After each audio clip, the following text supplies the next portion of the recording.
High, last ব্লগে এটার কিন্তু গেট রেডি উইথ মি আমি শেয়ার করেই ছিলাম। আর রেডি সেডি হয়ে আমি কিন্তু চলে গেছি মানাইদার বাড়িতে। আর দিদি খুব সকাল সকাল এখানে এসেছিল, আর মানাইদা এখানে কাজ করতে ব্যস্ত। পুজো প্রায় 12টার দিকে বসেই গেছে, এখানে সব রকম আয়োজনও কমপ্লিট। আর মাকে দেখো কি সুন্দর লাগছে না? আমি পুজো বসার প্রায় অনেকটা লেটেই গেছি, আর গিয়ে এখানে প্রদীপগুলো রেডি করছিলাম। আর এটা হচ্ছে দাদা। তো এখানে পুজো চলছিল, পুজো জোগাড়জাতনি যেহেতু হয়ে গেছিল, তাই ঠাকুরমশাই যেগুলো বলছিল ওখানে তাই করছিলাম। আর এখানে ভোগের যা রান্না বান্না হয়েছে সব এগুলো মা করেছে।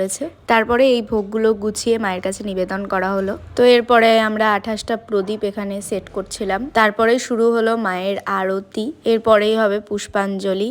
আর পুষ্পাঞ্জলির পরে এখানে হচ্ছিল যজ্ঞ। পুষ্পাঞ্জলির ক্লিপটা আমি এখানে নিতে পারিনি, কারণ সবাই ওখানে অঞ্জলি দিচ্ছিলাম। যজ্ঞ শেষ করে মায়ের পুজো শেষে এখানে প্রসাদগুলো খেয়ে নিচ্ছি। মা এখানে সব গুছিয়ে দিল। এটা দেখে আবার কেউ প্লিজ আদেক্ষিতা বলো না, এবার মায়ের যাবার বেলা। তো এখানে কাকিমা আর মা বরণ করে নিচ্ছে। তো চলো আজকে ব্লগটা এতটুকু।